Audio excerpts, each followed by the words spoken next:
Did you know that Africa would probably be united today had it not been for one man? Yes, one man is almost single-handedly responsible for sabotaging the cause of African unity. Let's take a trip back in time. It is April 1957, and a high-profile summit is taking place in Abidjan, the capital of Côte d'Ivoire. On one side of the table is Pan-Africanist icon and president of a newly independent Ghana, Osagyefo Kwame Nkrumah. On the other side is Côte d'Ivoire's first president and full-throated stooge of the West, Félix Houphouët-Boigny. At this highly publicized summit, these two African leaders, with two very different political views, make a wager, a bet that will change the history of the continent. Kwame Nkrumah believed in African sovereignty. He believed that Africans had everything they needed to rise if they would only unite and take their destiny into their own hands. In 1963, he helped found the Organization of African Unity, the African Union's predecessor, to this effect, along with Guinea's first president, Ahmed Sékou Touré, and other African leaders. He also, along with Touré, laid the ideological foundations for the All-African People's Revolutionary Party in 1968, 2 years after his toppling in a CIA-backed coup. More on that shortly.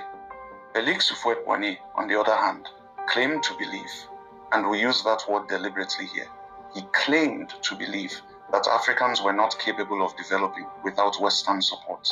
He wanted his country, Côte d'Ivoire, to remain in its former colonizer France's post-colonial sphere of influence, known as Francafrique, and for Africa as a whole to remain under the thumb of the West forever.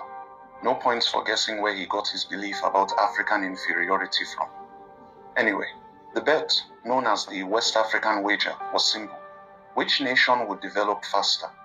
Ghana, whose leader had chosen sovereignty for his people, or Côte d'Ivoire, whose leader had chosen continued enslavement under the facade of independence. Now, how bets usually work is that both parties shake hands, go their separate ways, and don't get up in each other's business until the results are in. Unfortunately, the colonizers of Africa have never been known to play fair, and neither have their pets. 9 years after the West African wager was made, Osagyefo Kwame Nkrumah was deposed. And where did the Western-backed coup plotters use as their main base of operations? Félix Houphouët-Boigny's Côte d'Ivoire. This would not be the last coup against a sovereign African government that Houphouët-Boigny would be involved in. He was also named as a co-conspirator in the French-backed assassination of Burkina Faso's founding father, Thomas Sankara, and for the rest of his life remained one of the West's most important assets in its war on African liberation. The West African wager was rigged from the start. Kwame Nkrumah never got to see his vision for Africa through because he was never allowed to. And we can only wonder now what Africa would look like today had one man not gone so far out of his way to sabotage the continent's progress on behalf of his colonial masters. But in the fullness of time, the joke was on Côte d'Ivoire, and it gravely misled masses. Today, the West African country continues to offer itself up to Western interests and stand in the way of Africa's progress under its latest Western puppet leader.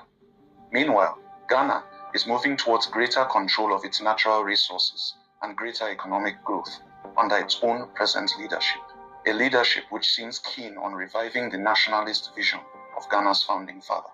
And just across Ghana's northern border, Nkrumah's Pan-Africanist dream has also found new life in the alliance of Sahel states. Kwame Nkrumah may have lost the West African wager, but the Africa that he dreamed of may yet become a reality in the coming years. For the Spearhead, I am Barahat. This is one of his kids. Julien Houphouët-Boigny was an Ivorian banker. He served as Secretary General of the Ivorian Bank Company during the administration of President Félix Houphouët-Boigny.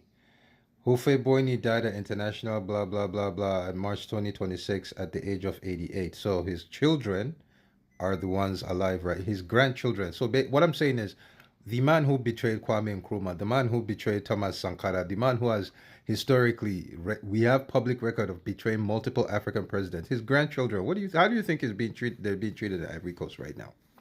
They're being treated like royalty. And that's why we will never, ever, the end of we will continue to have betrayers in Africa because we have not created a system of consequences for anyone that has gone against us.